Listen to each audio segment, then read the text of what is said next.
Hi hello friend, ನಮಸ್ತೆ. ನಾನು ನಿಮ್ಮ ಕಲಾವತಿ. ಇವತ್ತು ನೋಡ್ರಿ ನುಗ್ಗೆಕಾಯಿ ಸಾರು ಯಾವ ರೀತಿ ಮಾಡಬೇಕು ಅಂತಂದು ತೋರ್ಸತ್ತೀನಿ ನೋಡ್ರಿ. ಇದು ಉತ್ತರ ಕರ್ನಾಟಕ ಸ್ಟೈಲ್ ನುಗ್ಗೆಕಾಯಿ ಸಾಂಬಾರು ನೋಡ್ರಿ. ಈಗ ನೋಡ್ರಿ ಒಂದು ಕುಕ್ಕರ್ ತೊಗೊಂಡು ಅದಕ್ಕೆ ನಾನು ತೊಗರಿಬೇಳೆ ಹಾಕತ್ತೀನಿ ರೀ. ಒಂದು 200 ಗ್ರಾಮಷ್ಟು ತೊಗರಿಬೇಳೆ ಹಾಕಿನಿ ನೋಡ್ರಿ. ನಿಮಗೆ ಎಷ್ಟು ಪ್ರಮಾಣದಾಗ ಬೇಕು ಅಷ್ಟು ಪ್ರಮಾಣದಾಗ ತೊಗೋರಿ. ಅದಕ್ಕೆ ಸ್ವಲ್ಪ ಹುಣ್ಸಿನ್ಕಾಯಿ ಹಾಕೊಂಡಿ ನೋಡ್ರಿ. ಹುಣ್ಸೆಕಾಯಿ ಹಾಕೋದಿಂತ್ರ ಟೇಸ್ಟು ಭಾಳ ಚಂದ ಬರುತ್ತೆ ರೀ. ಅದಕ್ಕೆ ಈಗ ಸ್ವಲ್ಪ ತೊಳ್ಕೊಂಡು ತೊಗೋಬೇಕ್ರಿ. ಅದಕ್ಕೆ ನೋಡ್ರಿ ಈಗ 1.5 ಗ್ಲಾಸಷ್ಟು ನೀರು ಹಾಕ್ತೀನಿ ನೋಡ್ರಿ. ಕುದಿಸ್ಲಕ್ಕೆ ಇಡಬೇಕಲ್ರಿ ಅದು. ಈಗ ನೋಡ್ರಿ ಬೇಳೆಯಲ್ಲಿ ಏನೇನೆಲ್ಲ ಸ್ವಲ್ಪ ಧೂಳು ಇರ್ತದಲ್ಲ ಅಲ್ಲದ್ರೆ ತೊಳ್ಕೊಬೇಕ್ರಿ.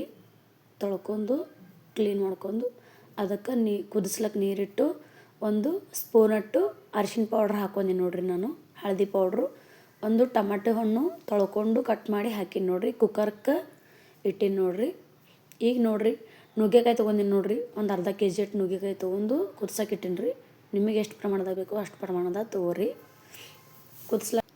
ಈಗ ನೋಡ್ರಿ ಎಲ್ಲ ಕ್ಲೀನಾಗಿ ತೊಳ್ಕೊಂಡಾದ್ಮ್ಯಾಗ ಕುದಿಸ್ಲಕ್ಕೆ ಇಡಬೇಕ್ರಿ. ಅದು ಈ ಥರ ಎಲ್ಲ ಕ್ಲೀನಾಗಿ ತೊಳ್ಕೊಬೇಕಾಗ್ತದೆ ರೀ. ಈಗ ನೋಡ್ರಿ ನುಗ್ಗೆಕಾಯಿ ಕುದಿಸಿಂದ ಅದು ರಸ ಏನಿರ್ತದಲ್ಲ ಚೆಲ್ಲಕ್ಕೆ ಹೋಗ್ಬಿಡ್ರಿ. ಅದು ಯಾಕಂದ್ರೆ ಅದೇ ಭಾಳ ಟೇಸ್ಟ್ ಕೊಡ್ತದೆ ರೀ ಸಾಂಬಾರು ಮಾಡ್ಲಿಕ್ಕೆ. ಅದಕ್ಕೆ ನಾವು ಅಡ್ವಾನ್ಸೇ ನೀವು ತೊಳ್ಕೊಂಬಿಡ್ರಿ. ಈಗ ನೋಡ್ರಿ ಒಂದು ಆಲೂಗಡ್ಡೆ ಹೆರಚಿ ತೊಗೊಂಡಿನಿ ನೋಡ್ರಿ. ಮ್ಯಾಗಿನ ಸೊಪ್ಪಿ ತೆಗೆದು ಕುದ್ದಾದ ನಂತರ ಅದು ಈಗ ನೋಡ್ರಿ ಬ್ಯಾಳೆಯಲ್ಲಿ ಕುಕ್ಕರ್ಗೆ ಇಟ್ಟಿದೆ. ಒಂದು 4 ರಿಂದ 5 ವಿಜಲ್ ಕುಕ್ಕರ್ ಹೊಡೆಸಿ. ಈಗ ನೋಡ್ರಿ ಕೊತ್ತಂಬರಿ ತೊಗೊಂಡಿನಿ ರೀ. ಬೆಳ್ಳುಳ್ಳಿ ಕುಟ್ಟಿಟ್ಕೊಂಡಿ ನೋಡ್ರಿ. ಈಗ ನೋಡ್ರಿ ನಾವು ಒಗ್ಗರಣೆ ಹಾಕ್ಲಕ್ಕೆ ಒಂದು ಬೊಗಣಿ ತೊಗೊಂಡಿನಿ ರೀ. ಅದಕ್ಕೆ ಎಷ್ಟು ಬೇಕಷ್ಟು ಎಣ್ಣೆ ಹಾಕ್ಕೊಂಡು ಅದಕ್ಕೆ ನೋಡ್ರಿ ಒಂದು ಅರ್ಧ ಸ್ಪೂನಟ್ಟು ಸಾಸಿವೆ, ಜೀರಿಗೆ, ಅರಿಶಿನ ಪುಡಿ ಎಲ್ಲ ಇದ್ರೊಳಗೆ ಹಾಕ್ಬೇಕಾಗ್ತದೆ ರೀ. ಈಗ ಒಗ್ಗರಣೆ ಹಾಕ್ಕೊಳಕ್ಕೆ ನಿಮಗೆ ಎಷ್ಟು ಬೇಕೋ ಅಷ್ಟು ಹಾಕೋರಿ ನೋಡ್ರಿ. ಈಗ ಅದು ಬೆಳ್ಳುಳ್ಳಿ ಹಾಕ್ಕೊಂಡಿ ನೋಡ್ರಿ ಕುಟ್ಟಿಟ್ಟಿದ್ದು. ಈಗ ನೋಡ್ರಿ ಒಗ್ಗರಣೆಗೆ ಅದು ಏನು ರೆಡಿ ಮಾಡಿ ಇಟ್ಕೊಂಡಿದ್ದೀವಲ್ಲ ಅದು ಬ್ಯಾಳೆ ಮತ್ತು ನುಗ್ಗೆಕಾಯಿ ಅದು ಹಾಕ್ಲತ್ತೀನಿ ನೋಡ್ರಿ.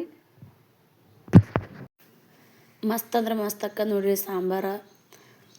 ನೋಡ್ರಿ ಭಾಳ ಮಸ್ತ್ ಅಕ್ಕದ. ಕಡಿಮೆ ಪದಾರ್ಥದೊಳಗೆ ಮಸ್ತ್ ಅಂದ್ರೆ ಮಸ್ತ್ ಟೇಸ್ಟಿಯಾಗಿ ಈ ಸಾಂಬಾರು ರೆಡಿ ಆಗತ್ತೆ ನೋಡ್ರಿ. ಮ್ಯಾಗ ಲಾಸ್ಟಿಗೆ ಕೊತ್ತಂಬರಿ ಉದುರಿಸಿ ನಿಮಗೆ ಯಾವ ರೀತಿ ಬೇಕು ಎಷ್ಟು ಪ್ರಮಾಣದಾಗ ಬೇಕೋ ಅಷ್ಟು ಪ್ರಮಾಣದಾಗ ರುಚಿಗೆ ತಕ್ಕಷ್ಟು ಉಪ್ಪು ಹಾಕೋರಿ. ಉಪ್ಪು ಹಾಕೊಂಡು ಸ್ವಲ್ಪ ಹೆಚ್ಚಿಗೆ ಕುದಿಸ್ಬೇಕ್ರಿ. ಒಂದು 10 ನಿಮಿಷ ಇದು ಕುದಿಸ್ಬೇಕು ನೋಡ್ರಿ. ಈ ಥರ ಕಳ ಕುದಿಬೇಕ್ರಿ. ಇದು ಚೆಂದಾಗಿ ಕುದಿತಂದ್ರೆ ಟೇಸ್ಟ್ ಬರ್ತದೆ ರೀ.